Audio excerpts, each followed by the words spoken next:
Hello friends, আজকে আমি চলে এসেছি একটা শীতকালীন নতুন রেসিপি পালং চিকেন। আর এটা যারা যারা করনি অবশ্যই কিন্তু করে খেয়ে দেখো, দারুণ লাগবে, দারুণ।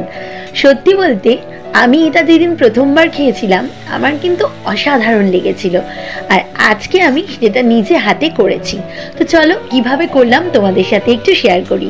প্রথমে পালং শাকটাকে আমি একটু গরম জলে ভাপিয়ে নিয়েছিলাম, তারপর মিক্সার বাটিতে আমি ওই ভাপানো পালং শাকটা আর তার সাথে বেশ কিছুটা পরিমাণ রসুন, লঙ্কা আর একটা পেঁয়াজ দিয়ে দিয়েছি। মিক্সিতে ভালো করে গ্রেট করে ওটা দিয়ে চিকেনটাকে ম্যারিনেট করে রেখে দিয়েছিলাম। তারপর আমি যেটা করেছি, কড়াই বসিয়ে কড়াইটা গরম হওয়ার পর তার মধ্যে দিয়ে দিলাম তেল, আর তেলের মধ্যে গোটা গরম মশলা, টমেটো, রসুন, আদাটাকে ভালো করে পেস্ট করে সেই পেস্টটা দিয়েছি, আর দিয়েছি বেশ কিছুটা পরিমাণ পেঁয়াজ কুচি। সব কিছু দিয়ে তারপর মাংসটা দিয়ে দেখো কষিয়ে অনেকক্ষণ করার পরে এখানে আমি দিয়ে দিলাম অনেকটা পরিমাণ পালং শাক কুচি। আর এই কুচনো পালং শাকটা যখন আমি চিকেনের মধ্যে দিয়ে দিচ্ছি তখন কিন্তু দেখো কি সুন্দর সবুজ লাগছে না ব্যাপারটা।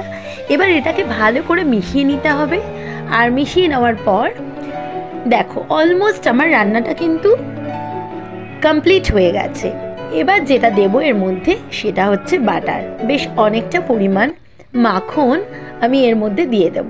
তো এটা গ্রেট করে দিতে চাইছিলাম কিন্তু সেভাবে হচ্ছে না দেখে হাত দিয়ে ভেঙে ভেঙেই আমি বাটারটাকে দিয়ে দিয়েছি। সুন্দর করে এটা ভালো করে মিশিয়ে নেওয়ার পরে অলমোস্ট তোমরা দেখতে পাচ্ছ আমার চিকেন কমপ্লিট হয়ে গেছে, পালং চিকেন।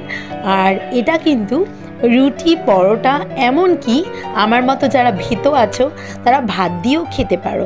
আমরা কিন্তু ভাত দিয়েই খেয়েছি, খুব ভালো লেগেছে। তোমাদের সবাইকে বলবো রেসিপিটা যে কেমন লাগলো অবশ্যই কমেন্টে জানিও।